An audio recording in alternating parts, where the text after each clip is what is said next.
Good morning students. आज की class में हम विद्युत चुम्बकीय तरंगे क्या है और विद्युत चुम्बकीय तरंगों के गुण को चित्र की सहायता से समझेंगे। यह प्रश्न बोर्ड एग्जाम का एक बहुत महत्वपूर्ण प्रश्न है और 3 नंबर के लिए पूछा जाता है, तो आप बहुत ध्यान से समझें और अपनी कॉपी में नोट करें। इसके लिए आप देख रहे हैं यहाँ पे विद्युत चुम्बकीय तरंगों का परिभाषा, चित्र, उदाहरण और उसके गुण को लिखा गया है। इसे आप अपने कॉपी में नोट कर लें। तो सबसे पहले जानते हैं विद्युत चुम्बकीय तरंगों का परिभाषा। तो विद्युत चुम्बकीय तरंगे उन तरंगों को कहते हैं जिनमें विद्युत क्षेत्र और चुंबकीय क्षेत्र एक दूसरे के लंबवत या वक्री दोलन करते हैं और यह दोलन तरंग संचरण की दिशा के लंबवत होता है।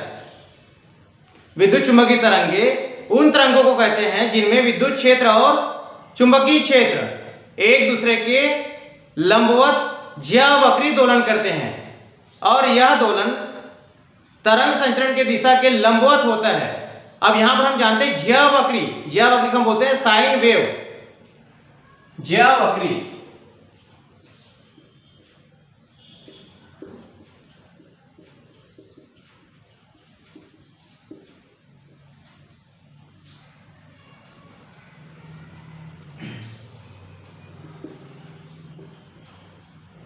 यहां से जब दोलन होगा तो इस प्रकार से जब दोलन होता है इसे हम बोलते हैं साइन वेव या ज्यावक्री। तो ये अगर विद्युत क्षेत्र को बता रहा है तो नीचे से ये होगा चुंबकीय क्षेत्र। इस प्रकार से आप देख रहे हैं कि विद्युत क्षेत्र और चुंबकीय क्षेत्र एक दूसरे के लंबवत है। इस चित्र में विद्युत क्षेत्र और चुंबकीय क्षेत्र एक दूसरे के लंबवत गति कर रहे हैं एक प्लेन में। वैसे यहां पर आप देख रहे हैं एक समतल में विद्युत चुम्बकीय तरंगों को प्रदर्शित किया गया है। एक समतल में विद्युत चुम्बकीय तरंगों को प्रदर्शित किया गया है और ये जेड अक्ष के अनुदिश गति कर रहा है। यहां पर आप देख रहे हैं हमारे पास 3 अक्ष है, एक्स अक्ष, वाई अक्ष और जेड अक्ष। एक्स अक्ष, वाई अक्ष और जेड अक्ष। एक्स अक्ष में विद्युत क्षेत्र E, वाई अक्ष में चुंबकीय क्षेत्र B और जो विद्युत चुंबकीय तरंगे हैं वो जेड अक्ष के अनुदिश गति कर रहे हैं। इसके उदाहरण है दृश्य प्रकाश, एक्स किरणें, गामा किरणें, पराबैंगनी किरणें आदि विद्युत चुंबकीय तरंगों का उदाहरण है। एक बार फिर से रिपीट कर रहा हूं, दृश्य प्रकाश, एक्स किरणें, गामा किरणें, पराबैंगनी किरणें आदि विद्युत चुंबकीय तरंगों का उदाहरण है। अब यहां पर आता है दृश्य प्रकाश।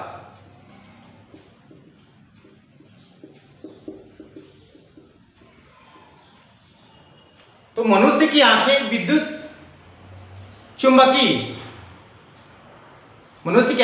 चुंबकीय विकिरण के जिस भाग के लिए संवेदनशील होता है उसे हम दृश्य प्रकाश कहते हैं।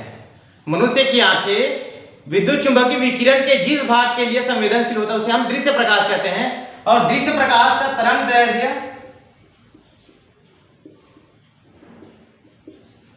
4000 एंगस्ट्रम से 8000 एंगस्ट्रम के बीच होता है। दृश्य प्रकाश का तरंग दैर्ध्य 4000 एंगस्ट्रम से लेकर 8000 एंगस्ट्रम के बीच में होता है। दृश्य प्रकाश हम उसे कहते हैं जिसे हम अपने खुली आंखों से देख सकते हैं, उसे हम दृश्य प्रकाश कहते हैं। इसके बाद विद्युत चुंबकीय तरंगों का गुण। तो विद्युत चुंबकीय तरंगे दोलनीय आवेश या त्वरित आवेश के द्वारा उत्पन्न होती है। दूसरा, इन तरंगों को संचरण के लिए माध्यम की आवश्यकता नहीं होती है। ये तरंगे निर्वात में भी गति कर सकती है। इन तरंगों को संचरण के लिए माध्यम की आवश्यकता नहीं होती है, ये तरंगे निर्वात में भी गति कर सकती है। तीसरा, इन तरंगों की प्रकृति अनुप्रस्थ होती है। अनुप्रस्थ का अर्थ यह है कि वहां जो कण कंपन करेगा या दोलन करेगा वो तरंग संचरण की दिशा के लंबवत होगा, तब उसे हम अनुप्रस्थ कहते हैं। जैसा भी कुछ देर पहले चित्र की सहायता से समझे थे। इस प्रकार से जो दोलन होता है उसे हम अनुप्रस्थ कहेंगे। ये तरंग संचरण की दिशा के लंबवत दिशा में गति कर रहा है, तब इसको बोलते हैं अनुप्रस्थ। ये तरंगें ध्रुवित होती है। ये तरंगें ध्रुवन, परावर्तन, अपवर्तन, व्यतिकरण और विवर्तन के गुणों को प्रदर्शित करता है। इन तरंगों में विद्युत क्षेत्र और चुंबकीय क्षेत्र एक दूसरे के लंबवत तलों में और तरंग संचरण की दिशा के में समान कला में दोलन करते हैं। ये तरंगें विद्युत क्षेत्र और चुंबकीय क्षेत्र द्वारा विक्षेपित नहीं होती है, अर्थात इन तरंगों में आवेश नहीं होता है। ये तरंगें उदासीन होती है। इस प्रकार से हम इन तरंगों को आसानी से समझ सकते हैं।